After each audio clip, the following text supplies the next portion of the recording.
केरल प्रदेश का नाम अब केरलम होगा और इसे लेकर के कैबिनेट ने अपनी मंजूरी दे दी है। अब हम आपको बताते हैं कि एक राज्य का नाम बदलने को लेकर के आखिरकार प्रक्रिया क्या होती है और इसमें क्या होगा। लेकिन उससे पहले जानिए कि कैबिनेट की बैठक में 8 बड़े फैसले किए गए, जिनमें से केरल का नाम बदलकर केरलम करने का प्रस्ताव भी पारित किया गया है। अब क्या होगा इस पूरे मामले में, क्योंकि कैबिनेट की मंजूरी मिल गई है और कैबिनेट की मंजूरी के बाद अब राष्ट्रपति जो है वो केरल नाम में बदलाव बिल 2026 को संविधान के अनुच्छेद 3 के तहत केरल विधानसभा को राय के लिए भेजेंगे। विधानसभा की राय जैसे इसमें मिल जाएगी, उसके बाद सरकार जो है उस संसद में एक बिल पेश करेगी। संसद से ये बिल पास जैसे हो जाएगा, उसका राज्य का नाम आधिकारिक रूप से केरलम हो जाएगा, केरल का। तो केरल विधानसभा से 24 जून 2024 को एक प्रस्ताव पारित हुआ था। इस प्रस्ताव के मुताबिक केरल का असल में मलयाली भाषा में नाम जो है वो केरलम है।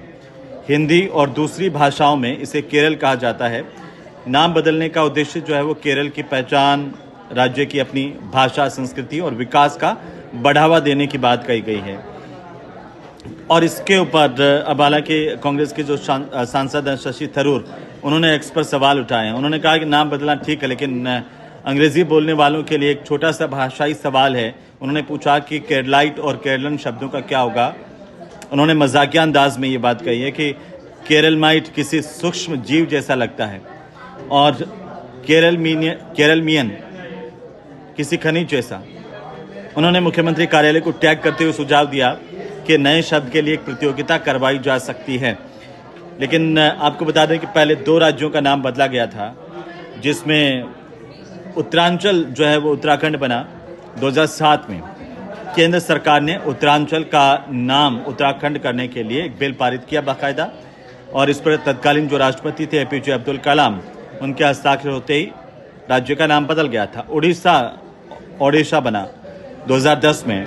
तत्कालीन राष्ट्रपति प्रतिभा पाटिल ने उड़ीसा के नाम को ओडिशा में तब्दील किए जाने के बिल को मंजूरी दी थी। तो राज्य के नाम बदलने की प्रक्रिया क्या है? भारत के संविधान में किसी भी राज्य का नाम बदलने का जो जिक्र है वो आर्टिकल 3 और 4 में आता है। किसी राज्य के नाम बदलने की जो शुरुआत है वो संसद या विधानसभा से होती है, और नाम बदलने के लिए राज्य सरकार की तरफ से विधानसभा में बहुमत से प्रस्ताव पास करके केंद्र को भेजना होता है। और केंद्र के निर्देश पर जो रेल, गृह मंत्रालय, इंटेलिजेंस ब्यूरो, डाक विभाग, सर्वेक्षण, भारतीय सर्वेक्षण, भारत के रजिस्ट्रार जनरल, ये तमाम एजेंसियां NOC देती है। अगर ये हाँ कर देती है तो प्रक्रिया आगे होती है, और ना कर देती है तो वहाँ पर स्टॉप हो जाती है।